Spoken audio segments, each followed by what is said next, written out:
Seorang lelaki bersenjata tajam disyaki terlibat dalam kes samun di sebuah rumah di Blok 7, Felda Palong, pada 13 Oktober 2025. Dalam rakaman yang tular di media sosial, kelihatan seorang lelaki dipercayai suspek bertindak memecah masuk pintu rumah berkenaan sebelum menghampiri penghuni dan meminta wang tunai. Kejadian itu dipercayai berlaku pada waktu siang ketika mangsa berada seorang diri di dalam rumah dan suspek kemudian meminta wang tunai sebelum melarikan diri. Bertindak atas maklumat orang awam, pihak polis berjaya menahan lelaki terbabit tidak lama selepas kejadian.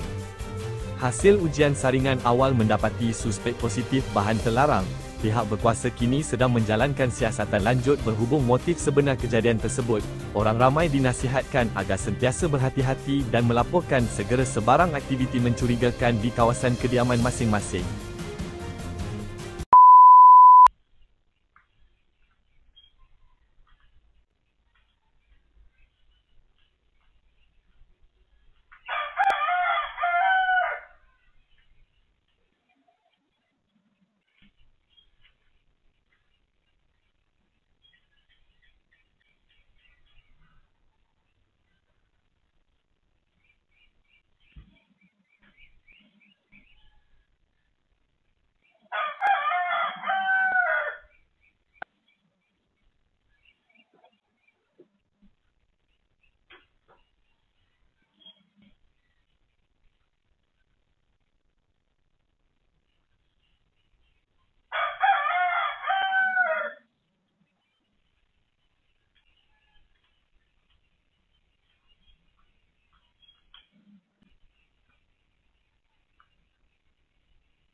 Ini cetak macam mana sih nak tengok duit?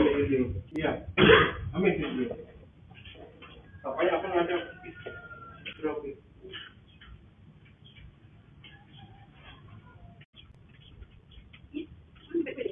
Nak kita. Ini mana duit?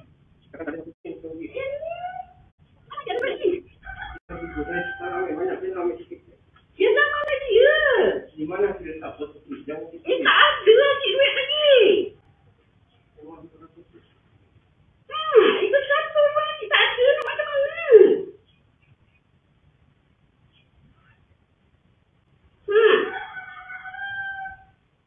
Di mana betul?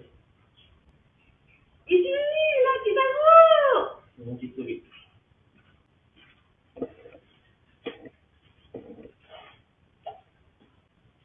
Kita buka sini duit tu kan kan? Tengok dalam sana. Mana Aki bawa pergi tengah mandi tadi? Macam mana? Aki pergi bawa mandi tadi?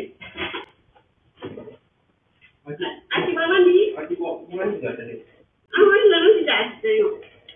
Tengok 50 kakak-kakak. Ya macam mana saya duit? Gelap. Ada di sana. Mana? Ada di sana. Macam mana? Ya. Sini tak ada kan? Sana. Jalan.